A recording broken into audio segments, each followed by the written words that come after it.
El nombre de los hititas ha llegado hasta nosotros en las historias más antiguas de la Biblia, donde se mencionan como una despiadada tribu próxima a Tierra Santa.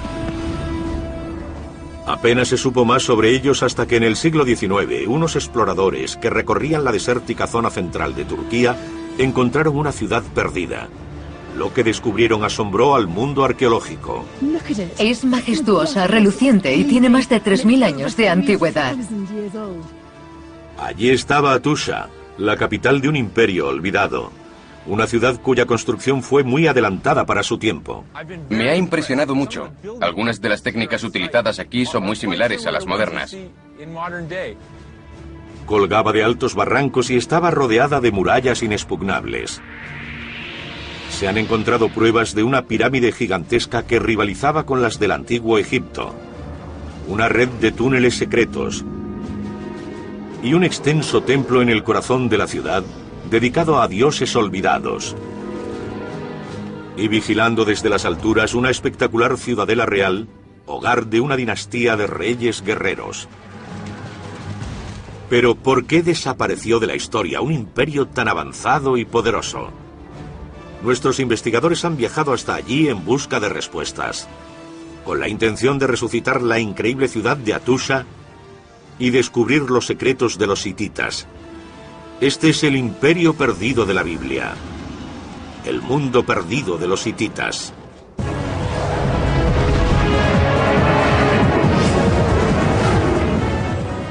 Mundos perdidos, el imperio perdido de la Biblia. Anatolia, en el desierto y montañoso corazón de Turquía, guarda las ruinas de la que una vez fue capital del imperio hitita, la ciudad de Atusha. Nuestros investigadores están aquí para recrear el aspecto de la ciudad cuando estaba gobernada por Hattusili, el último emperador hitita, y para descubrir pistas que revelen por qué desapareció esta superpotencia. Tessa Dunlop es historiadora licenciada por la Universidad de Oxford. Examinará los restos de la civilización perdida, rastreando el legado de un pueblo olvidado por la historia. Durante 3000 años, todo lo que se sabía de los hititas era un par de referencias en la Biblia. Jesse Karp es ingeniero.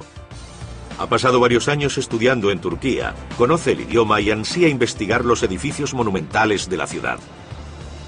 En esta parte, los constructores utilizaron 64.000 ladrillos que pesaban unas 2.500 toneladas. En su día fue una fortificación vanguardista. Hace 4000 años, los hititas surgieron como una poderosa tribu que controlaba las remotas montañas de Anatolia.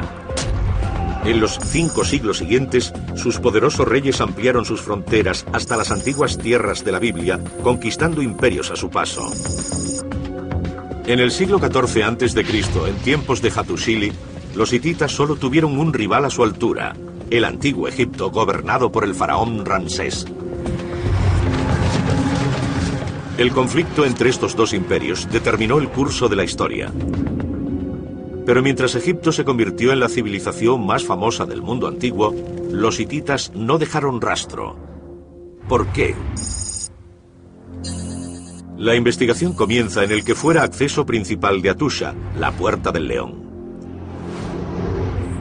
Tessa está con el arqueólogo Julian Bennett. Quiere averiguar cuándo descubrieron los exploradores europeos este lugar, solo conocido por relatos de viajeros y leyendas locales. Debió ser muy emocionante descubrir una ciudad perdida, una ciudad hitita. Sí, y tan bien conservada. Pero no se empezó a excavar hasta la década de 1890. Pero ¿por qué construir una capital en una región tan inhóspita, con un clima extremo y a casi 2000 metros sobre el nivel del mar? Tessa, esta es la Puerta del León, una de las entradas principales a la ciudad santa de Atusha. Son unos animales magníficos, ¿verdad? Lo son, con la boca abierta y la lengua. Has mencionado que este lugar es una ciudad, y a pesar de que debía ser fácil de defender, no entiendo por qué eligieron un lugar tan árido, inhóspito y de clima extremo. En aquella época el clima era muy diferente.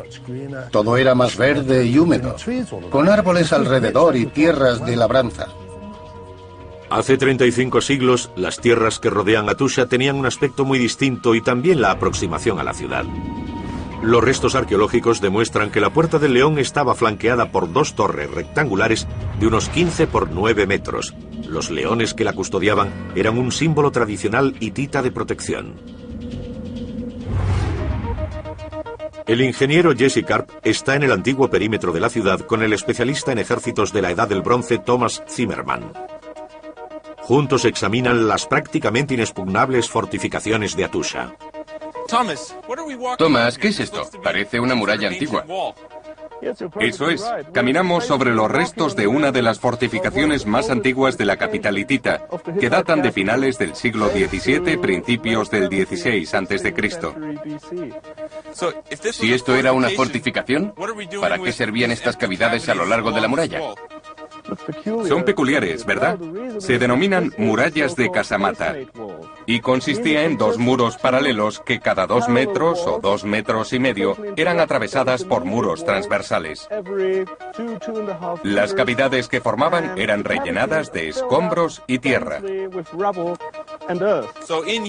Así que en estas cavidades se compactaban con tierra y escombros.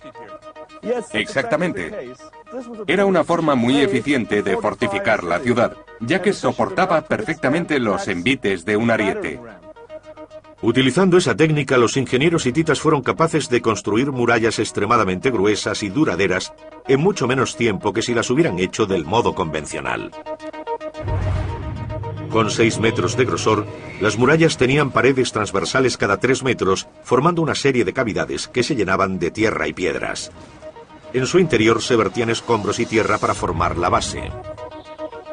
Una reconstrucción moderna permite a Jesse hacerse una idea de la escala original. Sobre la base se ha construido este tramo de 60 metros de largo, con 64.000 ladrillos de barro, y pesa 2.500 toneladas. Una muralla como esta se extendía cerca de 5 kilómetros alrededor de toda la ciudad, necesitando 2,5 millones de toneladas de ladrillos de barro.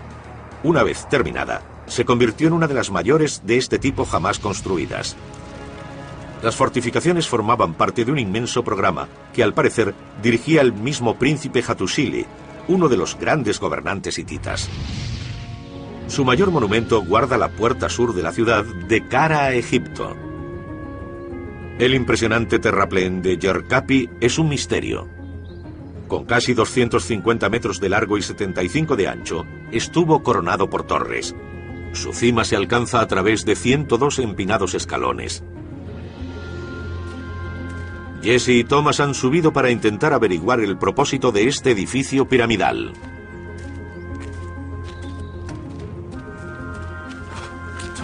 Thomas, esto parece la entrada de un edificio colosal. Así es. Esto forma parte de una construcción monumental del siglo XIII a.C., a finales del Imperio hitita. Estamos ante la llamada Puerta de la Esfinge, originalmente flanqueada por 2 esfinges monumentales. Aún se puede apreciar parte de ellas. ¿Se trataba de una construcción defensiva? Eso pensábamos, pero existe otra versión. Deja que te enseñe algo. Justo bajo el terraplén se abre un estrecho túnel de casi 100 metros de longitud. Es uno de los muchos que conducen fuera de las murallas de la ciudad. Impresionante. Se trata de un falso arco. Se ven las piedras clave perfectamente alineadas encima. Sí, soportan cientos o miles de toneladas de tierra, escombros y piedra. Parece una estructura muy resistente. Probablemente la construyeran sobre un molde de arena que luego retiraron. Exacto. También hay otro detalle interesante. Sabemos que el suelo estaba recubierto con una capa de yeso blanco para reflejar la poca luz que entraba por la puerta. ¿Para iluminar el camino? Sí. Se cree que estos túneles se utilizaban para la defensa de la ciudad y para lanzar ataques sorpresa contra los enemigos que intentaran asediarla. Pero desde abajo Thomas y Jesse se dan cuenta de que también podían servir a otro propósito. Se trata de una construcción impresionante, pero ahora que estoy aquí abajo, no me parece una fortificación. De hecho, parece invitar a la gente a subir hasta aquí. Es fácil de escalar. No parece muy defensiva. Exacto. No se trata de una construcción defensiva. sino de un enorme monumento ritual para mostrar la importancia política y religiosa de la capital hitita. Imaginémoslo como un gigantesco escenario, con los sacerdotes saliendo por la puerta de la Esfinge, llevando la estatua de algún dios. Y el pueblo aquí, contemplando la ceremonia, con brillantes atuendos y el aire lleno de música y de incienso. Así que este gigantesco edificio era más bien ornamental, un despliegue. ¿Sí? Una exhibición del poder de Atusha. Eso es. Pero además de servir para las celebraciones, la pirámide simbolizaba algo más. Una pista se halla en la puerta. La Esfinge, una criatura mitológica procedente de Egipto. Intentando comprender por qué el terraplén fue decorado con esfinges egipcias, Tessa decide verlo todo desde otra perspectiva. Desde el aire se distingue claramente la meseta sobre la que fue construida la ciudad. Lo que es más importante, se ve la posición de Yerkapi entre las montañas de Anatolia. Ahora queda claro por qué está orientada hacia Egipto. Desde aquí arriba se aprecia claramente la escala del terraplén de Yerkapi. Es magnífico, reluciente y enorme, y tiene más de 3000 años de antigüedad. Puedo imaginar lo que debía ser para una embajada egipcia procedente del sur ver una pirámide tan intimidatoria. Esto es lo que veían los egipcios que llegaban a Atusha en el siglo XIII a.C. Un símbolo glorioso del poder del imperio hitita y una advertencia para cualquier embajada de que no trataba con un inferior, sino con un igual. Pero en 1274 a.C. el equilibrio de poder cambió. El faraón Ramsés quería afianzarse como nuevo rey de Egipto. Y buscando la gloria en el campo de batalla, su primer objetivo fue el imperio hitita. A continuación, nuestros investigadores examinarán los edificios y la tecnología armamentística que utilizó el príncipe Hattusili para salvar a su ciudad del desastre militar. Los investigadores Tessa Dunlop y Jesse Karp están en Atusha, capital del imperio hitita, hace más de 3000 años. Ya han conseguido recrear el aspecto de la increíble pirámide de Yerkapi usada para celebraciones rituales y han examinado las inmensas murallas de casi 5 kilómetros que rodeaban la ciudad. Ahora investigan el momento crítico que cambió el mundo hitita, su mayor batalla contra su mayor enemigo. Las sólidas fortificaciones de Atusha la protegían de casi cualquier ataque, pero para resistir un asedio tuvieron que idear otros recursos. El ingeniero Jesse Karp se encuentra en las montañas a más de 3 kilómetros de Atusha. Aquí busca el recurso más importante para la ciudad, el agua. La de Atusha procedía de manantiales como este en las montañas. Actualmente el agua es canalizada hasta unos embalses artificiales, muy similares a los que una vez crearon los propios hititas. Jesse sigue el curso del agua hasta un valle que ahora corre paralelo al yacimiento. Pero los restos que verdaderamente demuestran cómo se suministraba el agua a la ciudad se encuentran cerca de la Puerta del León. Aquí un sistema de tuberías de arcilla llevaba el agua desde los manantiales hasta la ciudad. Fue el sistema de abastecimiento de agua más avanzado de su época. Pero el enemigo podía descubrir estas tuberías y cortarlas o envenenar el agua. Así que para proteger su abastecimiento, los hititas construyeron depósitos dentro de la ciudad.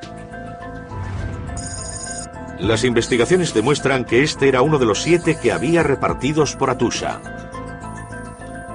Y eran una maravilla de la ingeniería. Este medía 60 metros de largo por 90 de ancho y tenía 1,5 metros de profundidad. Con una base de roca impermeable y paredes de piedra caliza revestida de arcilla, el depósito tenía capacidad para unos 7,5 millones de litros. Suficientes para que una población de 10.000 habitantes resistiera un asedio durante 200 días. Con las defensas preparadas, el príncipe Hattusili dejó la ciudad en el 1274 a.C. Nombrado jefe del ejército hitita, marchó a enfrentarse a Ramsés, faraón de Egipto y el gobernante más poderoso del mundo antiguo. La disputa tenía que ver con las fronteras. El imperio hitita se había extendido rápidamente y ocupaba ricas tierras que Egipto reclamaba como suyas. En la ciudad fronteriza de Kadesh, los dos ejércitos se prepararon para luchar. Por primera vez en la historia del mundo, tenemos una gran batalla librada entre naciones. No se trataba de tribus ni de ciudades rivales, sino de hititas contra egipcios. Durante más de 3000 años, los únicos relatos conocidos de la batalla eran los grabados en los templos egipcios. Estos sostienen que Ramsés se hizo con la victoria. Cuando Atusha fue descubierta, los arqueólogos encontraron miles de tablillas escritas. ¿Coincidían las historias? Antes los expertos tenían que descifrarlas. La historiadora Tessa Dunlop investiga los registros hititas en el museo local. Esto es una tablilla cuneiforme. Si observamos con atención, podemos ver una serie de intrincadas impresiones. Cada una representa una sílaba o sonido. El siglo pasado, un grupo de expertos intentó descifrar su contenido. Tras un trabajo agotador, los estudiosos descifraron las tablillas y descubrieron una gran cantidad de información, incluido el relato hitita de la batalla de Kadesh. La batalla de Kadesh, a la que el faraón egipcio Ramsés hacía referencia como la victoria más impresionante de su país, es descrita de un modo muy diferente en las tablillas hititas. El relato hitita describe cómo Ramsés fue engañado por Hattusili para dividir su ejército en dos.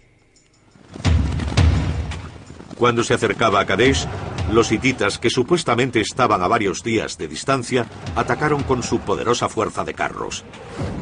Al principio, los hititas superaron a las fuerzas egipcias y casi matan a Ramsés, pero la llegada de refuerzos salvó la vida del faraón. Cuando Ramsés regresó a su país, ordenó que los templos egipcios registraran este dramático suceso y cómo él, personalmente, había cambiado el curso de la batalla para dar la victoria a Egipto. ¿Pero estaba contando la verdad? Tessa se encuentra con el arqueólogo Julian Bennett examinando los sucesos de la versión hitita. Los faraones egipcios eran famosos por su dominio de la propaganda, y Ramsés cuenta la historia de un modo que los hititas contradicen. ¿No es así? Sí, el relato de Ramsés es público, para conocimiento del pueblo egipcio, y afirma que ganó la batalla. Pero los datos hititas son oficiales, no para difusión pública, y en ese sentido son más objetivos. Entonces, a pesar de lo que dijo Ramsés, los egipcios fueron derrotados por el general Hattusili. Sí. La victoria sobre la potencia extranjera tuvo importantes consecuencias internas. Al salvar Kadesh de la carnicería egipcia, Hattusili se convirtió en un héroe nacional. Pero según los informes hititas, el rey, sobrino de Hattusili, molesto por el éxito de su tío, empezó a tramar su caída.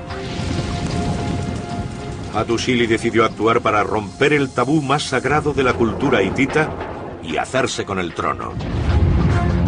Y como han descubierto nuestros investigadores, sus acciones desembocarían en el proyecto de construcción más ambicioso jamás emprendido en Atusha. Nuestros investigadores están en Atusha, capital del Imperio Hitita, un pueblo mencionado en la Biblia, pero olvidado durante más de 3000 años. En Turquía, en las remotas montañas de Anatolia, ya han descubierto los secretos del gran éxito militar de los hititas. Ahora su objetivo es averiguar más del hombre responsable de todo, uno de los últimos y más importantes líderes del imperio, Hattusili. Las inscripciones nos dicen que los hititas tenían leyes muy estrictas sobre el derecho de sucesión al trono, uno de los motivos principales que mantenía unido al imperio. Pero en 1265 a.C., el príncipe Hattusili se lo arrebató a su impopular sobrino, el rey Muduwali. Hattusili III era un hombre serio que estaba muy preocupado y convencido de que debía tomar el poder porque pensaba que era lo que hacía falta para salvar el imperio. A pesar del amplio apoyo a sus acciones, al derrocar al monarca legítimo y proclamarse rey, Hattusili había quebrantado una de las leyes hititas más sagradas. Y la penitencia por este crimen pudo ser el motivo de que decidiera reconstruir el templo de Hattusha.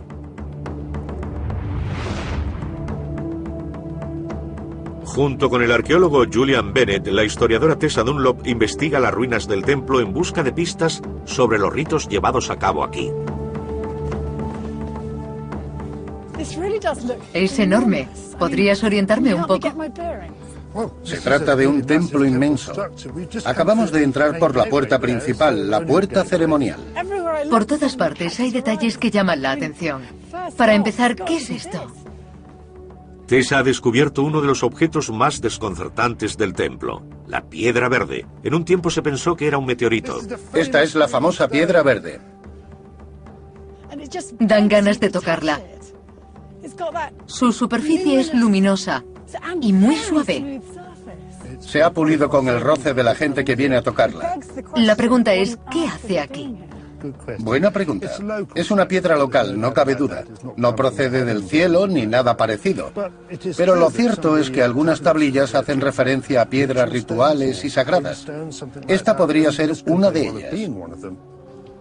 Dentro del complejo del templo se encuentra el santuario, rodeado de algunos de los bloques de piedra más grandes de la ciudad. Este es el muro exterior del templo y puedes ver que en algunos bloques de piedra caliza se han labrado columnas. Son enormes, ¿verdad? Algunos pesan unas 20 toneladas. Son bloques gigantes de piedra caliza. ¿Cómo levantaron unos bloques tan grandes? Con mucha mano de obra, posiblemente esclava, pero también hombres libres. El Sancta Sanctorum es un patio que probablemente quedaba al aire libre. Y detrás el lugar más sagrado de todos, hogar del padre Tormenta Teshub y su esposa, la Madre Sol. Esta es una de las dos salas de culto, y volvemos a ver la misma piedra verde. Es un cuadro casi perfecto. Esta sala parece íntima y acogedora. Sí. En esa esquina hay un pie de estatua. Este era el templo de Teshub y su esposa.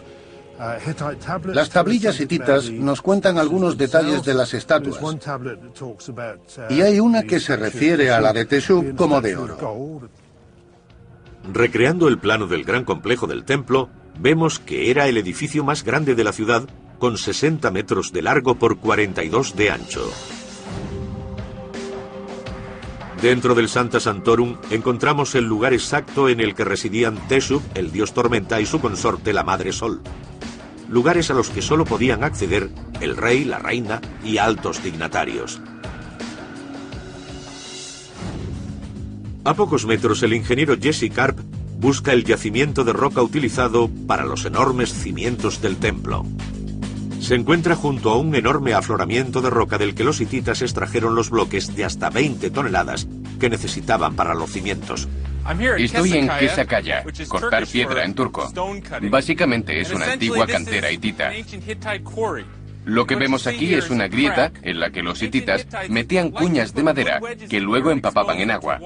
De ese modo la madera se hinchaba y partía grandes bloques de roca. En el museo local de Corum, el arqueólogo Thomas Zimmerman muestra al investigador Jesse Karp una reconstrucción de los grandes muros del templo. Obviamente esto es una sección transversal de un antiguo edificio hitita. ¿Podrías hablarme de los métodos de construcción que utilizaban? Por supuesto. Esencialmente se trata de unos cimientos de piedra caliza y un bastidor de madera con ladrillos de barro como superestructura, cubierta por un techo plano de tablas sellado con barro. Las construcciones modernas van fijadas a los cimientos. ¿También las hititas? Sí. Esto de aquí es un doble agujero preparado para fijar el bastidor de madera a los cimientos de piedra. ¿Cómo hicieron un agujero así hace miles de años? Con un taladro de bronce. Para demostrar la forma de perforar de los antiguos hititas, Jesse cuenta con el guía local de Hattusha, Anan Ozel. Aquí tenemos una réplica de un antiguo taladro hitita. Los obreros podían perforar hasta 7 centímetros a la hora con uno de estos artefactos. Vamos a demostrar cómo funcionaban. El taladro tiene una pieza de bronce que gira sobre la roca dura, haciendo un agujero tubular que se usa como punto de fijación para el armazón de madera y ladrillo del templo.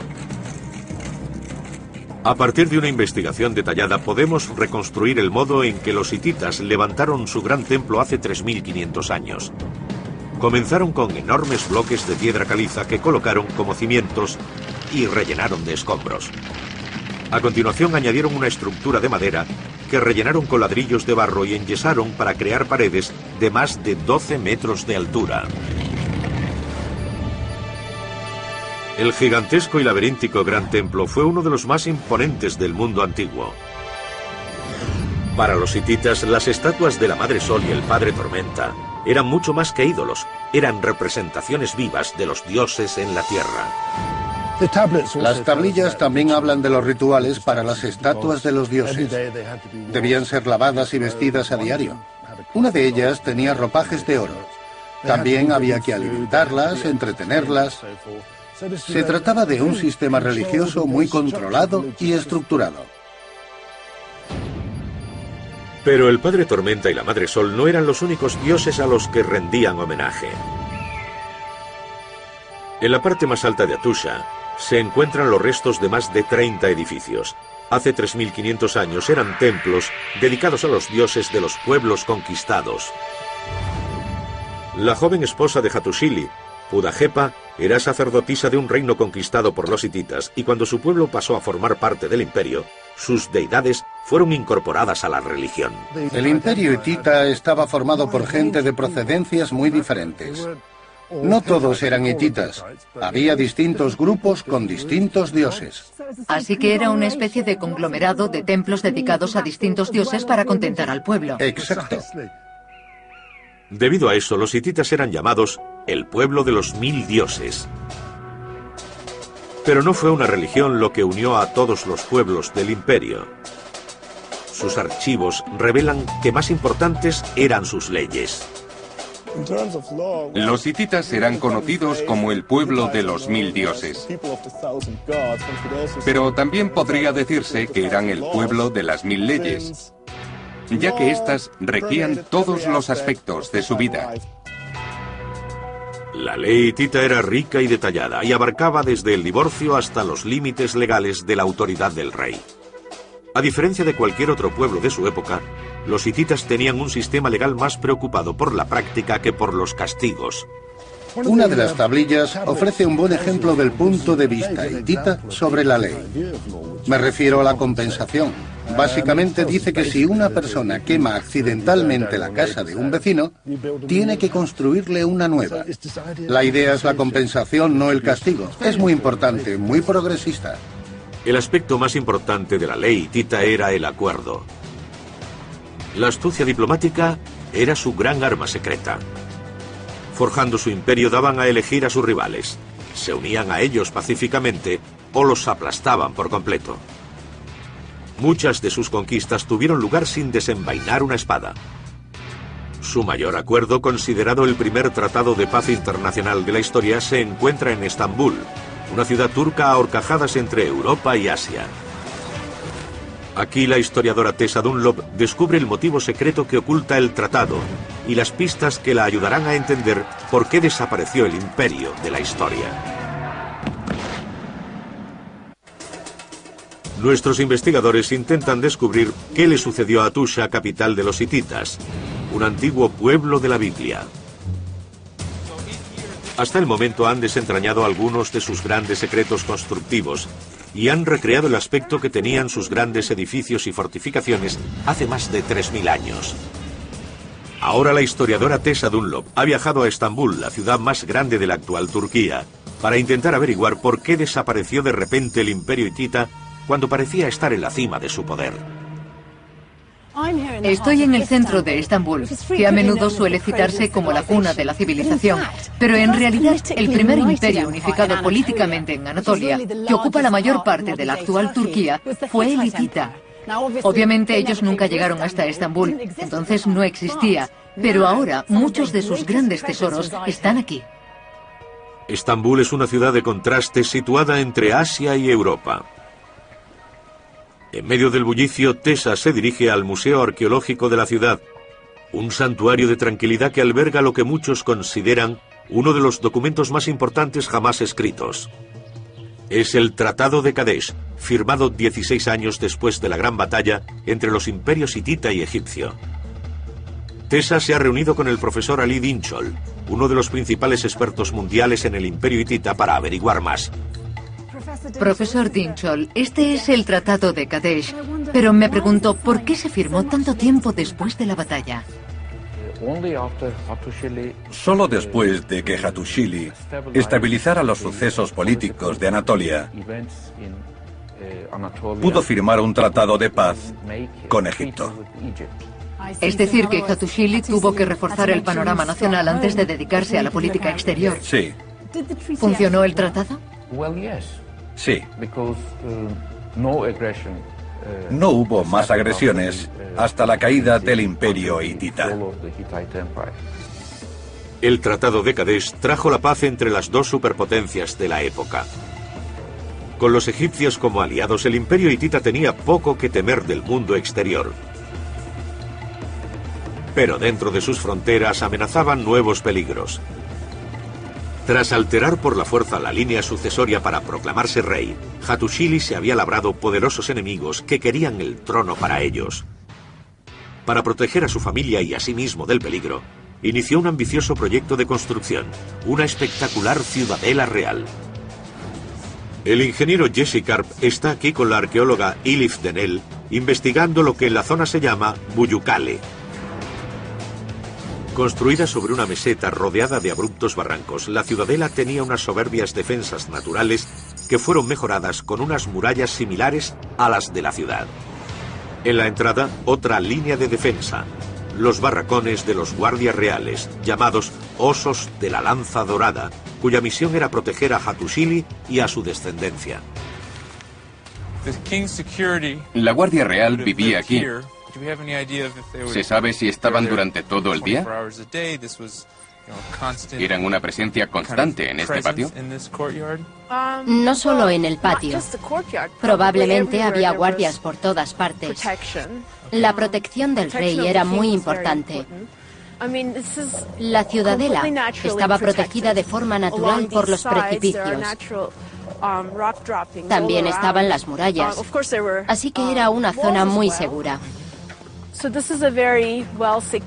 Probablemente por eso el rey la escogió para vivir. También tenía un buen control de toda la ciudadela. La vista es extraordinaria. Se ve todo el valle. Todo lo que el rey necesitaba se encontraba dentro de este complejo de alta seguridad, incluyendo lo que los arqueólogos creen que era el templo privado de la familia, apodado la Piscina del Rey. En aquella época no había árboles en esta zona. ¿Pero qué era esto? ¿Una piscina ceremonial? Sí, todo esto estaba amurallado y techado, con una abertura justo sobre la piscina. Vale. Y esto que vemos son los cimientos. Exactamente. A pesar de que se han traducido miles de textos religiosos hititas, la verdadera función de esta cámara con piscina sigue esquivando a los arqueólogos. Los rituales sagrados de limpieza que se piensa que la familia real llevaba a cabo aquí se han perdido para siempre, pero el propósito de otro edificio cercano es mucho más claro. Estos cimientos son muy diferentes de los que lo rodean. Sí. Este edificio fue construido sobre una gran plataforma y su función era la de la sala de recepciones del rey. 5 muros soportaban el suelo elevado, que tenía 5 filas de 5 columnas, donde el rey recibía a sus visitantes. Así que básicamente era una sala de audiencias para dignatarios extranjeros y otros visitantes importantes. Exacto. La gran sala de recepción tenía más de 30 metros de ancho y largo, con 25 columnas que sustentaban el tejado. Aquí Hattusili recibía a los gobernantes de sus estados vasallos y a enviados de potencias extranjeras importantes, como Egipto. Más allá están los restos de la residencia real, las habitaciones privadas en las que vivía con su familia y sus sirvientes de confianza. Podríamos estar frente a la residencia del rey. ¿Se sabe cómo vivía? ¿La compartía con sus sirvientes o su familia? Obviamente, tenía sirvientes, una esposa y concubinas. Y es posible que todos vivieran aquí. Es un lugar impresionante para tener un palacio. La realeza hitita vivía aislada, y se sabe muy poco de las concubinas de Hattusili y de sus hijos. La excepción es Pujadepa, la formidable consorte que participó más activamente en la vida pública del imperio que cualquier otra reina anterior. Era una mujer muy fuerte y culta. Sabía cómo manejar las relaciones internacionales y cómo dirigir un país, de modo que influía en muchos aspectos del gobierno. La influencia de Pudajepa contribuyó a convertir este complejo palaciego en el centro del imperio.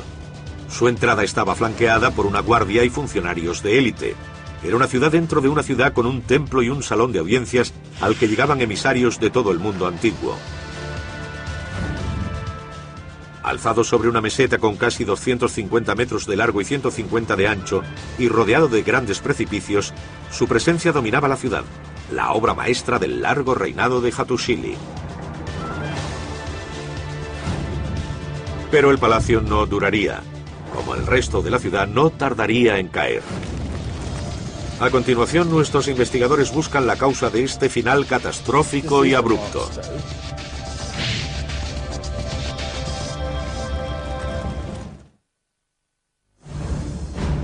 Nuestros investigadores se encuentran en Hattusha, la ciudad perdida de los hititas. Exploran sus monumentales edificios para averiguar por qué desapareció de la historia esta ciudad hace más de 3000 años.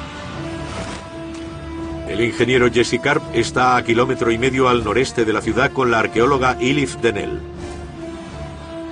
Juntos recorren el hermoso santuario de piedra de Yasilikaya, cuya construcción se piensa que fue ordenada por el rey Hattusili, uno de los últimos y mejores gobernantes hititas, y su esposa Pujadepa. Estamos entrando en el santuario al aire libre de Yasilikaya. Esto es impresionante. Hay relieves e inscripciones en todas las rocas. Los relieves representan a dioses y diosas. Los dioses a este lado, las diosas a la derecha. ¿Sabemos por qué fueron representados aquí? ¿Cuál era su propósito? El santuario está dedicado al dios Tormenta. Se trata de una procesión de dioses y diosas hacia una figura central, el dios Tormenta.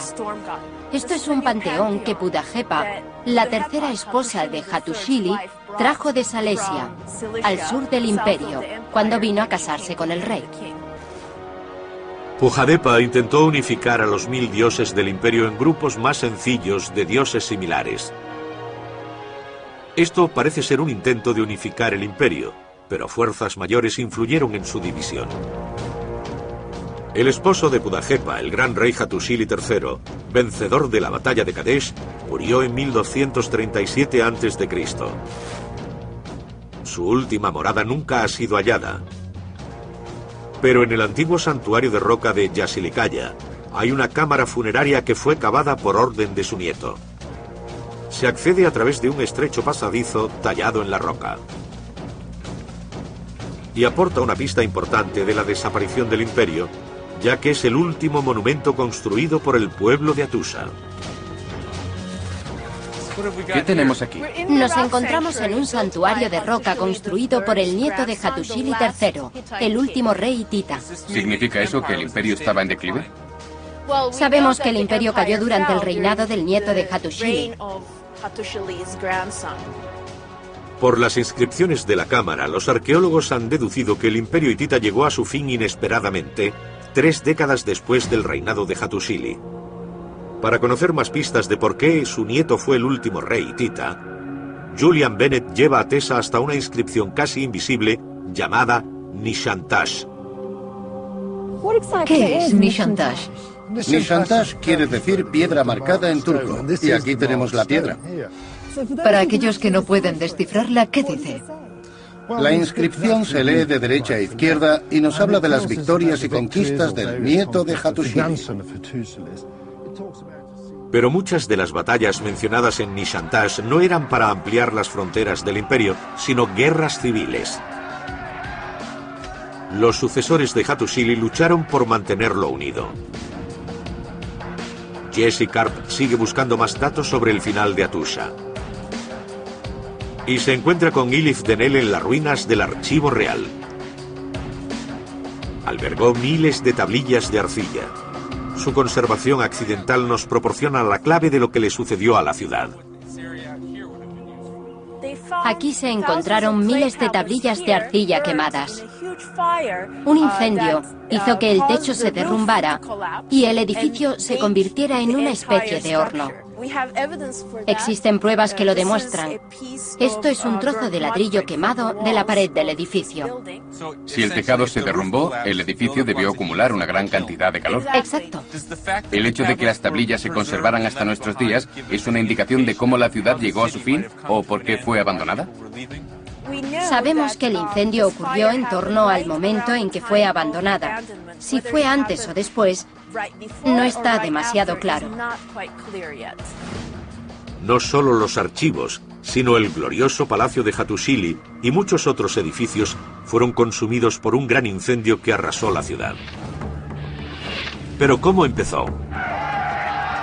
Los arqueólogos no han descubierto pruebas de que las inexpugnables murallas fueran superadas por un enemigo extranjero, lo que apoya la teoría de que el incendio fue provocado cuando los hititas se volvieron unos contra otros. En mi opinión fue un problema interno, alguna especie de conflicto, quizás una guerra civil. Y un grupo determinado en un intento por hacerse con el poder arrasó el imperio.